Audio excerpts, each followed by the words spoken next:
糖尿上眼、糖尿腳都係常見嘅糖尿病併發症。今日就請嚟關富健中醫師介紹舒緩併發症嘅方法。關醫師喺中醫嘅角度咧，有啲咩中藥可以降血糖㗎？一般咧，我哋都會視乎嗰個病患嘅體格啦，同埋病情嘅深度咧，去做配伍嘅。但係今次我帶嚟呢個花茶咧，就大多數嗰啲去降糖都啱用噶啦。嗰隻咧就叫護木抗糖茶。咁佢裏邊組合個成分咧有木柴、蜜毛花、青雙子、枸杞子。其中咧頭嗰3樣咧都有降血糖啦、護眼嘅功效嘅。而枸杞子有視黃素 A 啦，就可以補充我哋嗰啲眼嘅黃體嘅。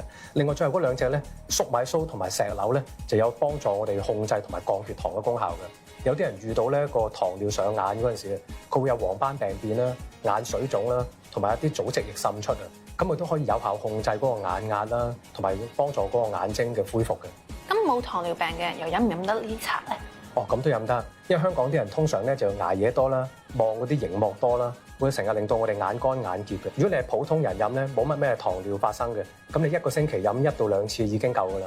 萬一啦，你啲糖尿都高嘅，亦都有黃斑病變啊、上眼嘅咧，咁其實你日日飲都冇問題嘅。糖尿病引發嘅併發症啦，有糖尿眼啦，亦都有糖尿腳嘅。咁關醫師仲有啲咩法寶啊？有㗎，我拎咗另外一款配方，呢一個咧就係攞嚟浸腳用嘅。咁裏邊個配方咧就有黃芪啦、金銀花、紫花地丁同埋蒲公英呢4隻藥材嘅。咁喺古方裏邊嘅闡述咧，就話黃芪本身攞嚟補氣嘅，但係原來仲有一種功效就叫拔毒生肌。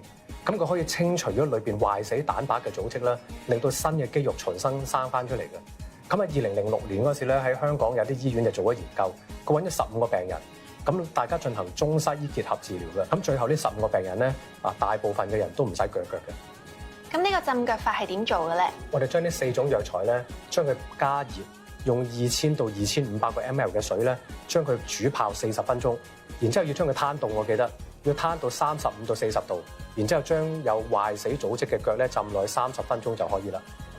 不論係花茶又好啦，浸腳又好啦，如果你想達到咧一個比較好嘅治療效果咧，必先要經過中醫師嘅望聞問切去診察你嘅病情咧嘅深度同埋用藥裏邊嗰個份量，咁你先真正達到咧浸腳同埋花茶裏邊嗰個療效出嚟嘅。